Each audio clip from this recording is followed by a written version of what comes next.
Olá, amigos telespectadores do Canal 20, a nossa TV Araranguá. Já estamos chegando a partir desse momento com mais uma edição do programa Saulo Machado Entrevista. E hoje nós vamos abordar uma homenagem que foi feita na Câmara de Vereadores de Araranguá. Aliás, uma justíssima homenagem. Não que outras homenagens não tenham sido tão justas assim, mas esta realmente resgatou algo muito importante, inclusive da história de Santa Catarina e até mesmo da história do Brasil.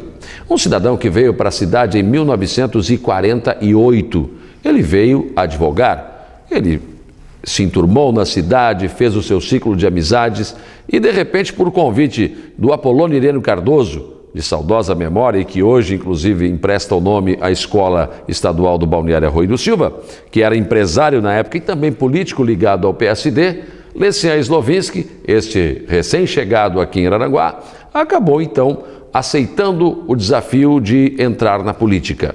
Ele foi para a política e foi eleito deputado estadual. Viveu em Araranguá, foi presidente da Assembleia Legislativa e tem uma história, um currículo realmente extraordinário. Esse cidadão foi homenageado a pedido dos vereadores Jean Carlos Soares de Souza, do PROS, e do vereador Rony da Silva, do PMDB. A Câmara entregou a ele uma justíssima homenagem, o título de cidadão araranguaense.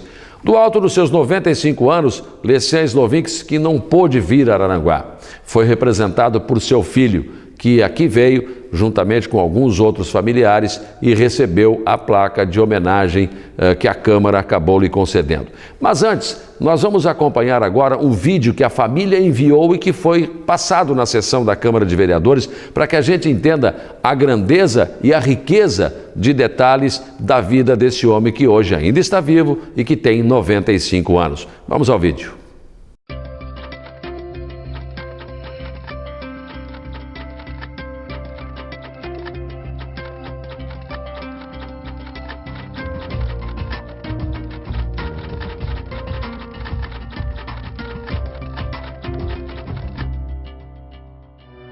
Que tipo de presidente o senhor foi? Cumpridor do seu dever. Nada com a consciência me acusa de ter feito mal, praticado mal, conscientemente mal a alguém.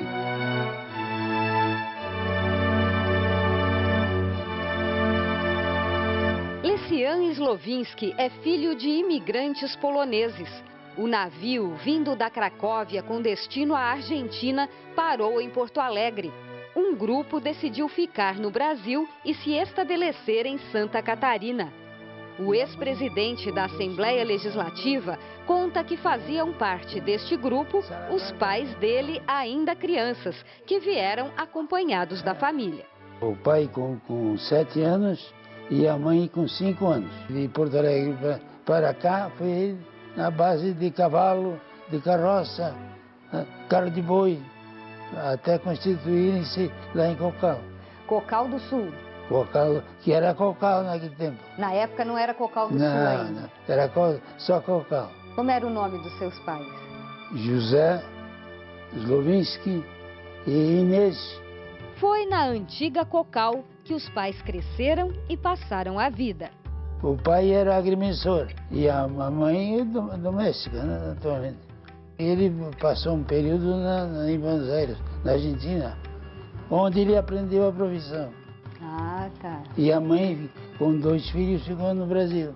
E quantos irmãos o senhor teve? 6 irmãs e um homem. Uma família grande. Naquele tempo era assim. Constituía-se família grande com a mão de obra, para ter gente para trabalhar, para ajudar. Saí de Cocal quando eu tinha 8 anos. E fui estudar em São Lugero. As primeiras letras eu aprendi numa escola polonesa. O senhor só falava polonês nessa época? Só falava polonês. Como eu falo ainda. Uhum. Mas o senhor não falava português na época? Nada, porque não tinha escola. Não tinha nada. E fui para São Lugero. Aprender como é que se diz, o brasileiro, o português. Uhum. Depois de São Lugero eu fui para Brusque. De Brusque vim aqui para o ginásio catarinense. Aí eu já tinha 12 anos. Cocal só ia então em férias, fim de ano. E o resto era colégio. Muito bom colégio. De busca, então, é um colégio extraordinário de bom, dirigido por padres e irmãos. Muito bom. O primeiro diretor do colégio que eu tive foi Dom Jaime de Barros Câmara, Dom Afonso Nils. Tudo isso foi do meu tempo. Que o colégio era de padres. E o senhor chegou a pensar em ser padre, não? Não. Os seus irmãos também foram internos? Ou só Não, o senhor? um irmão só que eu tive não ficou trabalhando na lavoura. Ele dirigia a propriedade, né? O senhor era o mais novo da família, não? Era o penúltimo O senhor é o único filho vivo ainda dos seus pais? da turma toda, eu sou o único. Depois do colégio catarinense, Lecian fez o curso superior em Florianópolis. Nós não tínhamos universidade, tínhamos faculdade de Direito. Faculdade de Direito. E eu me formei na faculdade de Direito. Funcionava no início da Esteve Júnior. E o senhor tem colegas assim que se tornaram famosos dessa época da faculdade de Direito? Tinha. O Ivo Silveira, por exemplo, Ele fez Direito na mesma faculdade que o na senhor? minha faculdade. José Campos, José Boabaide, tem diversos. Da minha turma, o único sobrevivo sou eu. Quando o senhor se formou advogado, o senhor foi trabalhar onde e em que? Eu era funcionário do Estado, da Secretaria de Segurança Pública, nomeado pelo interventor Nero Ramos. Depois, quando eu me formei e tive condições de exercer a profissão de advogado, eu fui para Araranguá. Araranguá. É. Como é que surgiu essa oportunidade de ir para Araranguá? Através de relações, eu tinha amigos, eram empresários que lidavam comigo. Eu fui inspetor-geral de veículos de trânsito público, com a idade acho que 20 e poucos anos. Bem novo ainda. É. Então eu criei um ambiente. Quando terminei a universidade, houve um convite então de amigos para mim, que me quiseram levar para lá. E eu fui para lá. Fiquei lá uns 10 anos. Daí surgiu a política na sua vida? Surgiu a política. Como que surgiu? Quem o senhor conheceu que... E eu tinha um grupo de amigos que queria me bem e me ajudava essa coisa. E precisavam de advogado e um pouco de política. E eu me prestava para tanto. Aí me deram a oportunidade, fizeram-me pertencer ao PSD. Quem é que convidou o senhor para ir para o PSD? Um amigo meu, por nome Apolônio Ireno Cardoso. E ele era político também? Era o cabeça, era empresário. Era empresário em Araranguá. Em Araranguá. Como apareceu uma vaga de deputado estadual pelo PSD, o maior prestígio era eu, rapaz novo. E o senhor gostou da ideia de se candidatar? Gostei, até a minha sogra que me fez entrar na política. E por que ela incentivou o senhor a entrar na política? Ela tinha, na origem dela, tinha político. E aí eu, como eu me estimulava, eu digo, vou experimentar. E o senhor gostou? Eu gostei. O senhor chegou na Assembleia em que ano? 1951, O senhor ficou 20 anos na Assembleia. fiquei 20 anos. E o que o senhor lembra mais, assim, dessa época de marcante? Tem coisas interessantes. Tem o suicídio do Getúlio. Na época que o senhor era Claro, deputado? já era deputado. A renúncia do Jânio Quadros. Aconteceu também quando o senhor era deputado? Exatamente. Depois veio o quê? Veio a Revolução de 64. Veio a época da legalidade do falecido Brizola, que invadiu o Estado. Aí eu fui, em nome do governo do Estado, em nome das Forças Armadas, fazer a paz com eles. Ah, o senhor foi? Eu fui o intermediário. Através de militares que eram amigos dele e amigos meus. E aí acertamos a coisa toda.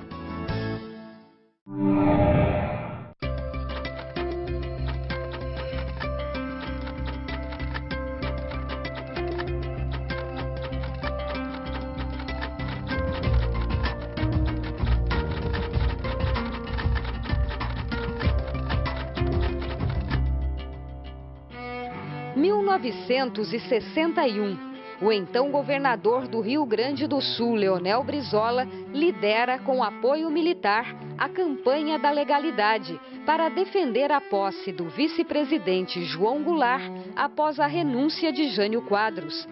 Grande parte do exército brasileiro queria a convocação de novas eleições. A revolta civil e militar durou 14 dias até que Jango conseguisse tomar posse. Antes disso, o governador de Santa Catarina, Celso Ramos, vinha sendo pressionado pelas Forças Armadas a se declarar contra a posse de João Goulart. E uma das frentes militares da legalidade avançou pelo litoral de Santa Catarina para garantir o apoio do Estado. Foi quando o deputado Lecian Slovinsky entrou em ação para negociar a paz com Leonel Brizola. Eu era um rapaz novo, tinha um bom relacionamento na tropa, nas Forças Armadas. Eu tinha relacionamento. E foi fácil de falar, de conversar. E acertamos tudo. O governador aqui era Celso Ramos. E ele vacilava muito. Se aceitava ou não aceitava. E eu era pela legalidade. E atravessou a brigada do Rio Grande do Sul, a fronteira, para invadir Florianópolis, como eu ouvi numa data passada. Tinha um ambiente aqui, comandante de sítio, que queria botar fogo na ponte. Slovinsky se deslocou até Tubarão para encaminhar as negociações com Brizola. Por telefone, através de militares que eram amigos dele e amigos meus. E aí acertamos a coisa toda. O senhor só chegou a falar com ele por telefone? Por telefone. Eu me dava com ele porque ele era governador do estado e eu tinha relações muito efetivas com o pessoal do Rio Grande do Sul, por causa de Aranguá, que é na fronteira. E daí o senhor se lembra como é que foi essa conversa por telefone? Deve ser na base, fica lá, fica quieto.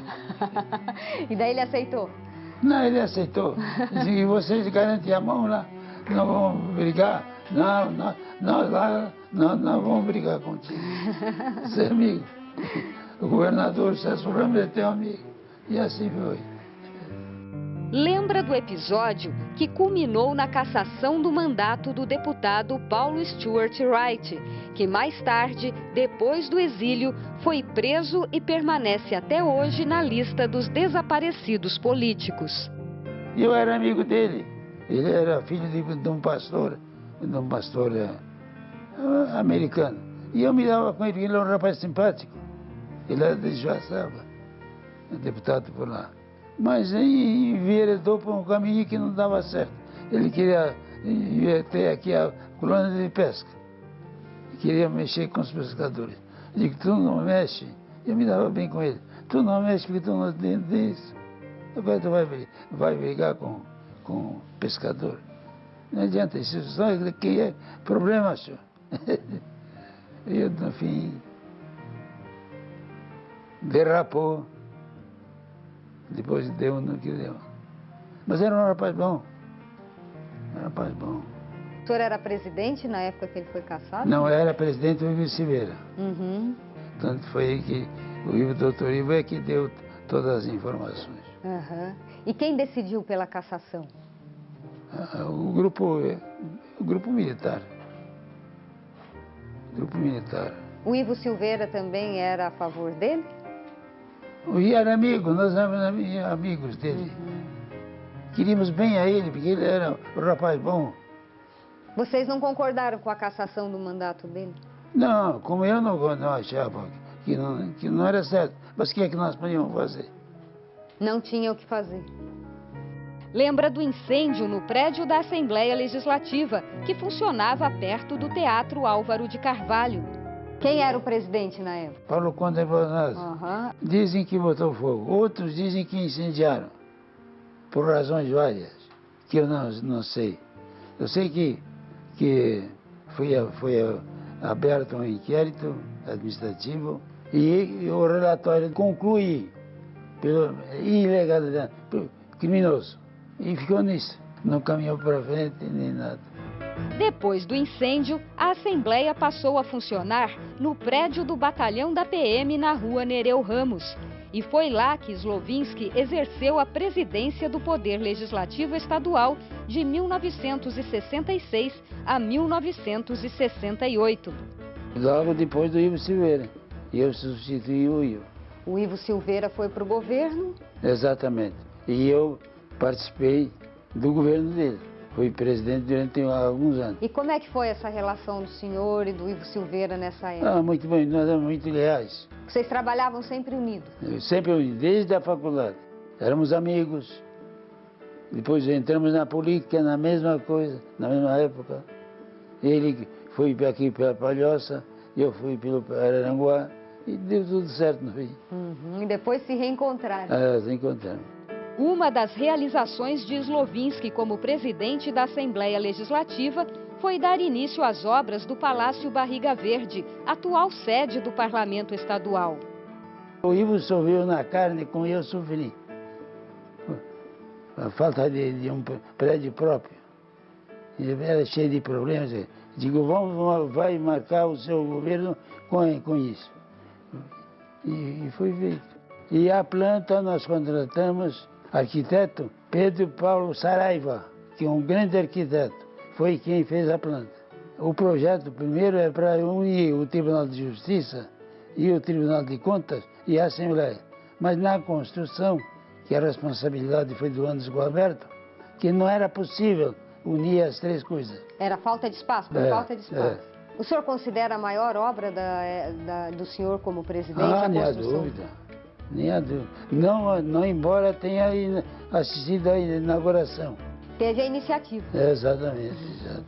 E a execução.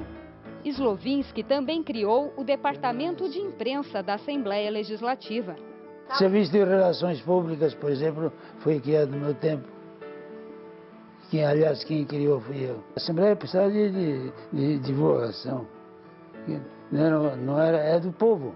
Então o povo tem que participar, erradamente ou acertadamente, mas tem que participar. O que mudou com a criação do Departamento de Imprensa? A Assembleia passou a ser conhecida.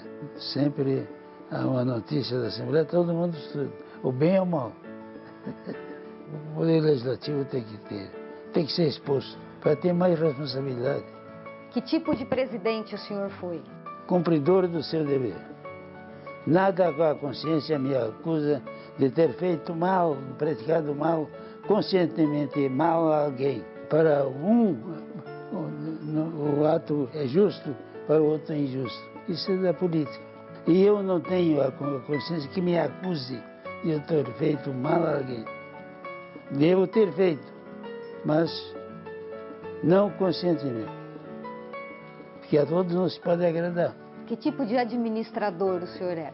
Um homem honesto, que nunca botei a mão em nada.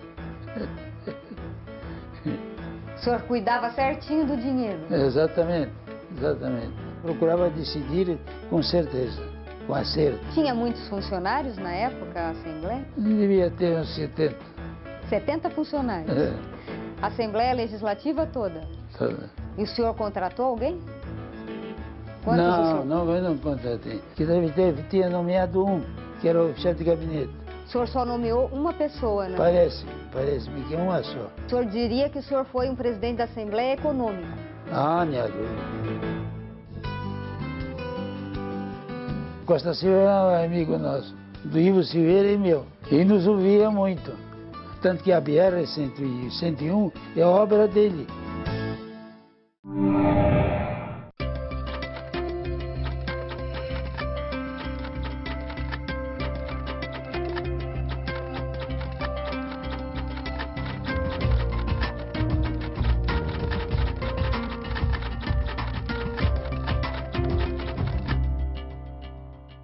O que o senhor defendia como deputado?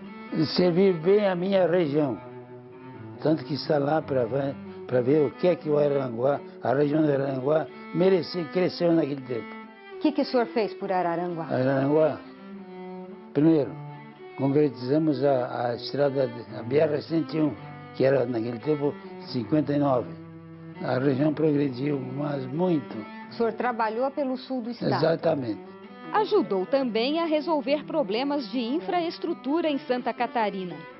Nós vivíamos às escuras. Nós não tínhamos luz aqui em Florianópolis. Na área de energia, o que o senhor ajudou a fazer? Ajudou a Sutelca. A Sutelca é daquele tempo. Energia era para o estado todo. E que foi realizado no governo de Celso Ramos, que era do PSD. Aí nós damos toda a cobertura. Tanto que levamos a energia elétrica até de Dionísio Cerqueira, que fica lá no sistema oeste. A Florianópolis não tinha água, não tinha luz. E eu estudei debaixo de vela, que não tinha luz. Mas o estado progrediu. O governo Celso Ramos. Todas as grandes obras são originárias do governo Celso Ramos. O que o senhor se lembra de Celso Ramos? Foi o maior governo, um dos grandes governos do estado. E chegou a assumir o governo do estado em substituição a Ivo Silveira alguma vez? Não assumi, embora o vice-governador na época era eu. Eu não tinha o cargo de vice-governador. Ah, não existia. Aí não precisou assumir, né? Não, porque a gente tomava muito cuidado. Porque na época da Revolução. Não, hoje sai, entra, sai. Não tinha aqui naquele tempo.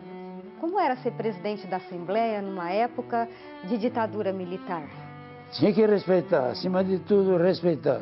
Evidente, respeitar para ter autoridade para discutir, como acontecia comigo. Quando a coisa não era perfeita, eu ponderava. Disse, não, mas não é esse caminho. Vamos corrigir, mas não dessa maneira. E muita coisa nós salvamos.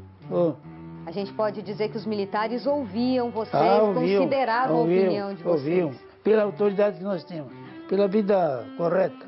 O Paulo Wright, por exemplo, eu não salvei, porque ele não me ajudou. Ele queria fazer umas coisas, eu digo, não faça isso, rapaz, isso não resolve. No fim, ele foi expulso, voltou para o país, quando não podia voltar. E o senhor chegou a ter contato com algum presidente daquela época, algum general, um presidente? Tinha, o Costa Silva era um amigo nosso. Ah, ele era amigo de vocês? Do Ivo Silveira e meu. E nos ouvia muito. Tanto que a BR-101 é obra dele. E ele veio aqui em Santa Catarina na época? Veio as quantas vezes. Foi um grande amigo nosso. Pode ter cometido algum erro. Bom, mas isso é da política. Mas que ele foi amigo nosso, não há dúvida. E ajudou no desenvolvimento de Santa Catarina? Nem a dúvida. Essa 101 é dele. Quando ele assumiu o governo, nós não tínhamos asfalto, não tínhamos nada. Nos deu tudo isso. Ele nos ouvia. O que é que você quer, Catarina? Dizia assim. Olha, resolvemos tudo.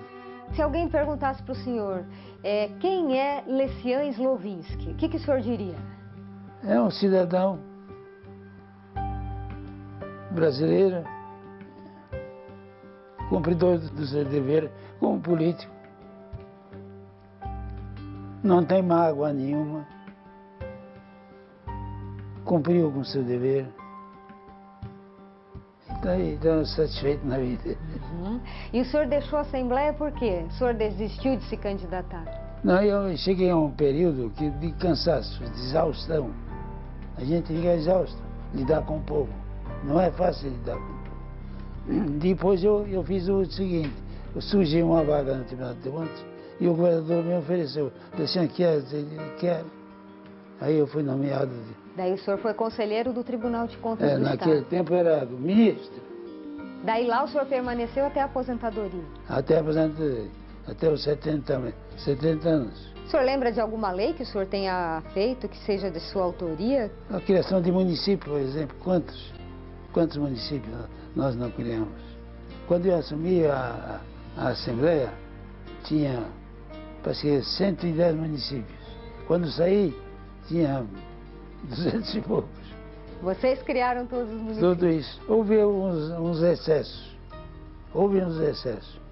Mas quanto menor, é melhor. E tinha tudo perto? E é fácil de administrar. Depois que o senhor se aposentou, qual passou a ser assim a sua atividade, seu passatempo? Eu tenho uma propriedade rural Aonde? aqui na ilha, em Ratona. Vai sempre para lá? Toda semana, Aham. uma ou duas vezes. E aqui não me dá vida. Aham. Eu mudo completamente. Como é o nome da sua esposa? Terezinha Mendes Novinsky. O senhor conheceu ela aqui em Florianópolis? Aqui. Porque o pai dela era do Tribunal de Contas da União, era delegado. Em que situação o senhor conheceu a dona Terezinha? Como é que foi isso? Um rapaz jovem, moço, namorador, evidentemente. Quando ia para o colégio das irmãs, eu ia para a faculdade e a gente nos conheceu. Depois de quanto tempo vocês se casaram? Quantos filhos vocês tiveram? Namoramos acho que mais de um ano. Morava em Aranguá. Então, todo mês eu vinha para cá. Tínhamos aqui o avião, a Taba, avião hidroavião. O senhor ia de hidroavião para Araranguá? Porque de estrada não dava. Aham. A estrada é muito ruim. Nós casamos e fomos para Aranguá. Fomos habitar por lá. Quantos filhos o senhor teve? Tem 4. Tem a Maria Mendes Novinsky, hoje é casada com Luiz Ferrari. A Leda Maria Novinsky, Fernando José Mendes Novinsky e Leciano Mendes Novinsky. Eles já lhe Já deram, é né? bisneta até. O senhor já é bisavô. Bisavô, somos bisavós. Quantos netos o senhor tem? 6. E bisnetos, 2. Hoje, se o senhor tivesse que voltar a ser político, o senhor faria tudo igual? Faria melhor. Muito bem, e assim conhecemos um pouco da história deste cidadão araranguaense que não nasceu aqui, veio de fora do país, em 1948 chegou à cidade e escreveu esta belíssima página da sua história. Participou ativamente dos meios políticos da nossa cidade, do nosso estado e também, claro, do Brasil. Agora nós vamos ao intervalo e voltaremos com a homenagem que foi feita.